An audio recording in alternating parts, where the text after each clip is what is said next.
Good morning, everyone.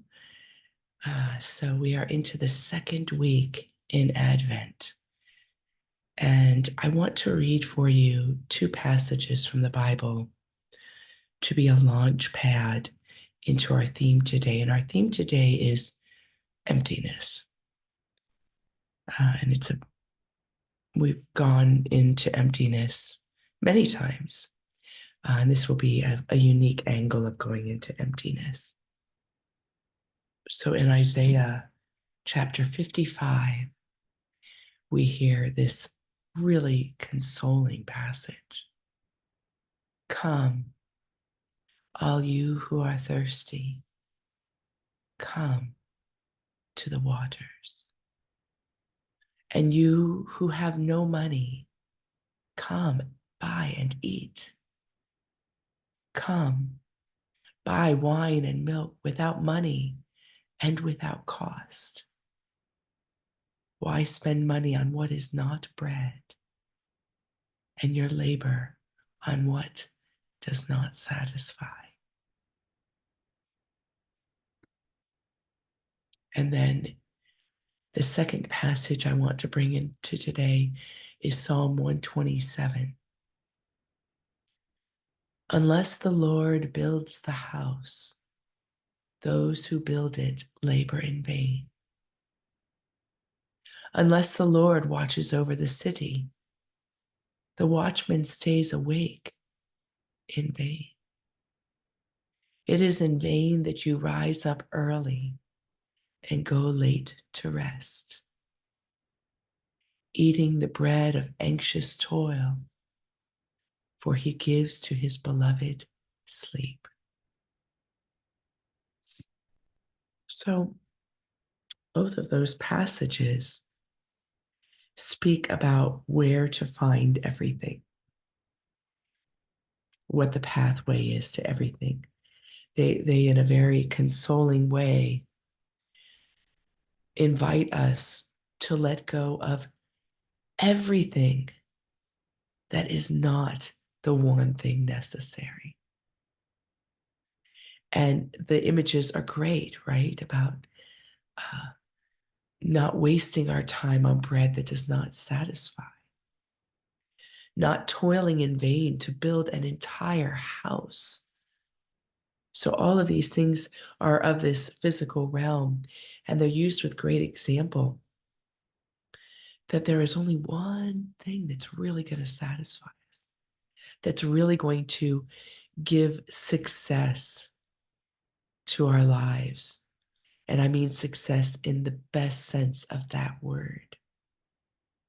So that's really consoling, right? Because it's really nice that in a moment we have something that's black and white.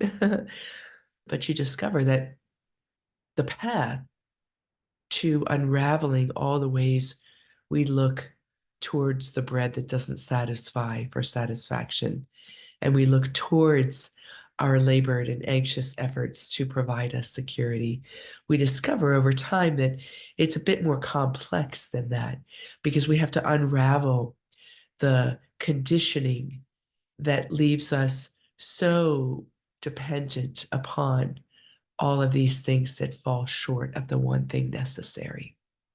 That I lay before you. But I want to take this a step further, because I know that if you're on this meditation, this call, you've experienced moments like this. What about the times in your life when you've really given everything to the one thing necessary? When you've really shown up vulnerable? When you've really, in that moment, let go of everything that falls short and applied yourself, surrendered, trusted? What about those moments when you stand naked and you find yourself in a state of emptiness?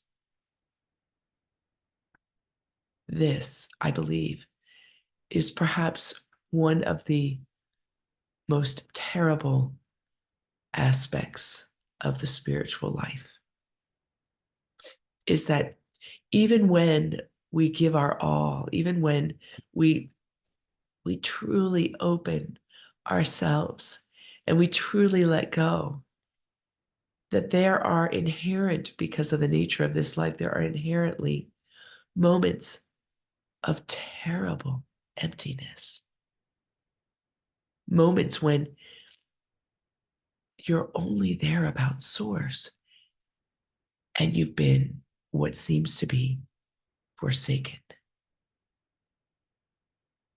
When we could say, as even Jesus gives testimony to, my God,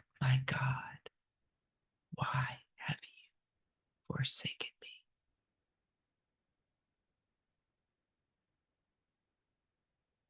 What about those moments? How do we stay in those moments? How do we persevere in our intentions, in the fullness of our hearts, in our minds? How do we persevere?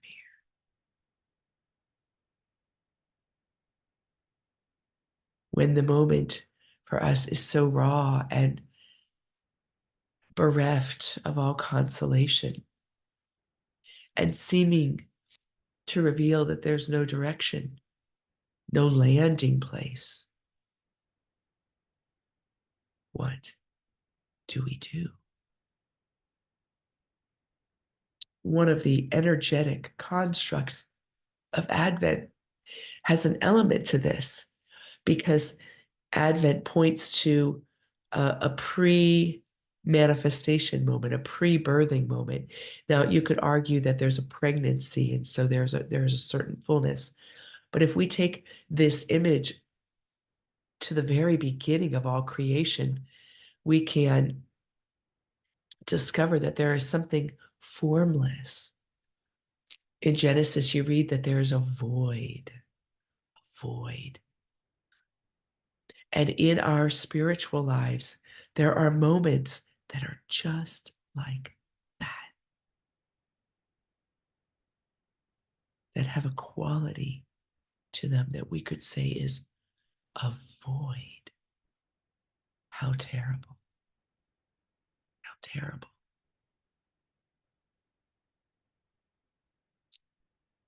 There's not an easy antidote because I know from my own experience of those moments and from having the opportunity to walk with so many others in those moments that there's no way through but through. There's no way to abide but abide in what is. I have in my poetry book, it's a bit more of like a prose than it is a poem, but it's called Making Friends with Emptiness. But if you really read it, you'll see that I'm still doing a bit of a dance in this particular poem. I'm kind of skirting around the friendship a little bit. I'm yes, let me read these words. There you are again before me, emptiness. I would say your door is open, but there never was any kind of door, was there? My mind painted a door, swished all sorts of festive colors, billowing balloons and flittering butterflies, so I wouldn't see you. The relief of false festivities kept falling away because I felt you. Oh, you. Why you? Emptiness. Pulsing desires for truth kept making the scintillating illusion disappear, and me with it, shuddering. Filling the shutter brought me no relief, only delays. Why must you be felt, O emptiness, when the world dances in prosperity? When people in homes do not feel their tribe on the streets? I am so tired of painting doors, tying up my imagination into devolving, tedious paintings in colors old and worn. Emptiness. There is no tunnel, no cavern, no ground, no anchor, no search, no knowing, no clarity. No, no, no, no. You're the black hole of my center, magnetically propelling me back, forward, wholeness. John, my friend, we drink the same wine. O wound that heals, O soothing cautery, do it again, I beg you. Break the membrane of this sweet embrace.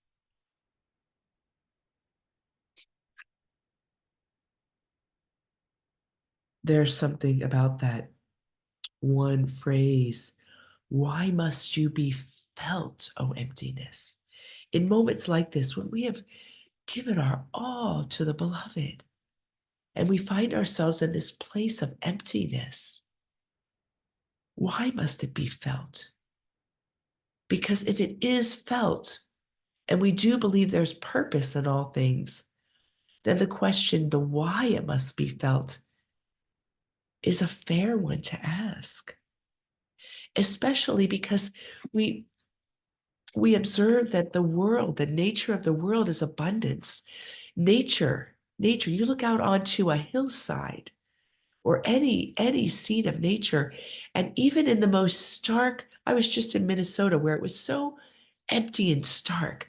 It was pre-winter, and even in that, there's a certain fullness in the starkness. But what about these states of emptiness that seem bereft of even that?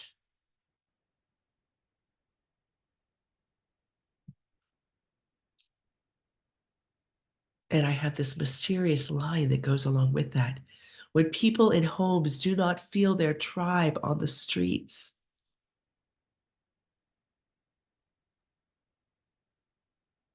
it points to separation. Emptiness, emptiness, I believe,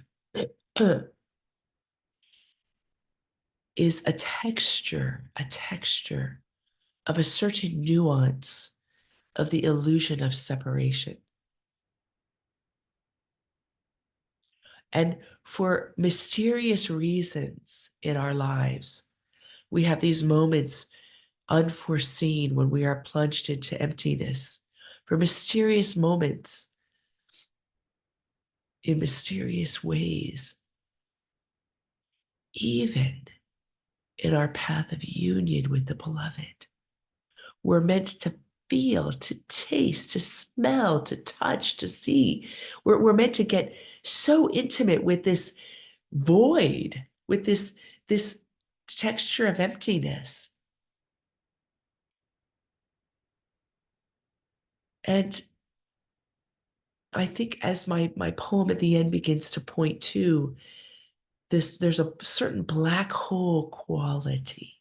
There's a magnetism. Because when we've surrendered to the beloved 100%, there is a way that we are magnetically changed, magnetically. You know, I quoted from Adyashanti in this weekend's reflection. And earlier on in that book, he talks about, it's a great book. It's called The End of Your World. But he talks about that when we have awakening experiences, and not the ones that are abiding, meaning that we don't move out of that awakening experience, but the non-abiding ones where awakening happens in fullness, but then we're not abiding in it in the moment. He said it's impossible that once we have shifted in any form of awakening experience that we can forget it entirely. And that makes the emptiness terrible because there is the awareness of the texture and the felt sense of awakening in the abiding qualities. It seems to make it even more like a death. Break the membrane, a wound that heals. And where then do we rest? If there is no anchor, if there is no ground, if there is no path, if there is nothing in those moments that we can lean into, and we find that we're not able to even use our minds to hold on to a certain tenet of our own faith and our own truth, how do we abide? We abide by allowing the emptiness. Therese of Lisieux in her last days was plunged into a true dark night of the soul. And she recounts that even she had dry prayer and things like that most of her religious life. She has these moments of ecstasy and bliss, but mostly she has this subtle abiding that happens, but she has a lot of dryness in her experience in contemplative life. And she has this undaunted faith in things that she calls heaven and being forever with God, and how she's going to spend her heaven doing good on earth. And she has all of these things that give her great joy and great consolation. And towards the end of her life, she's plunged into that even being taken away.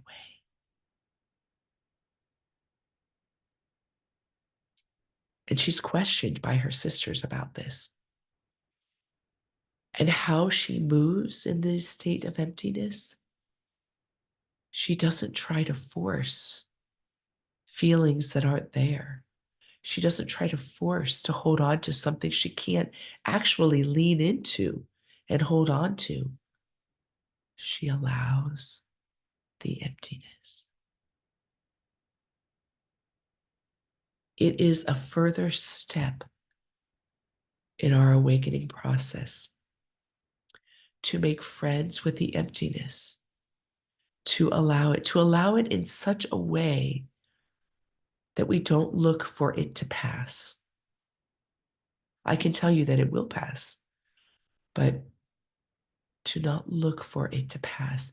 And that is dreadfully uncomfortable, to have given your all, to be plunged into void, and to allow yourself to simply be there. This is not an easy reflection, for me even. And what I'd like for our meditation to be today is a sitting in silence with each other. I'm going to guide us into recognition that we are sitting together whether you're on this call live, whether you're enjoying the call later. And wherever we are, past, present, or future, we can abide together. And we're going to just simply sit in that silence and allow and allow. What does that look like to allow? Because it's not a mental exercise. We drop in and we stay vigilant simply with what is in our minds, with what is in our hearts, with what is in our bodies, with what is in our environment, with what is in our relationships, with what is in our world. And we don't move in any direction towards any stance. We're going to use the image of holding a candle. Now, I know that that's not complete emptiness, because even having an imagination of holding something gives a little consolation. But I think that's okay to help us stay with the allowing of the openness. All right. So I invite you to close your eyes.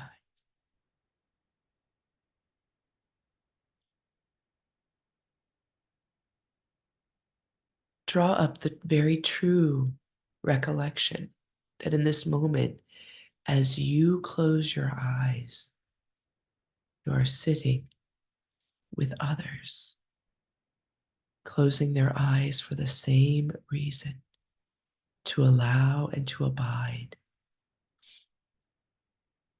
without any movement with what is. And that it spans all time, past, present, and future. There are those in the past that have held this vigil that are with us now. There are those in the present on this call. There are those in the future, not only that will participate in this call, but will hold vigil with the same intention. And there are many, many realms spanning what we call time, space, and beyond.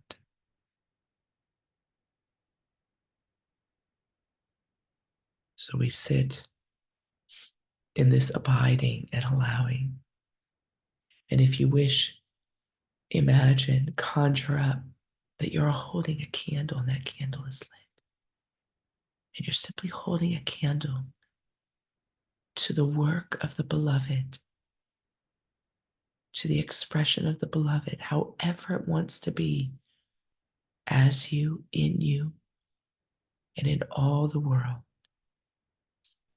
And with that, we move into an extended period of vigilant silence. And remember, if you move away through thought, through feeling, just come back. Let the candle be a way that you just simply come back. There's nothing to work out.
And we bring this period of silent abiding to a close. I invite you to bring your palms together in front of your heart and open your eyes with namaste. Namaste.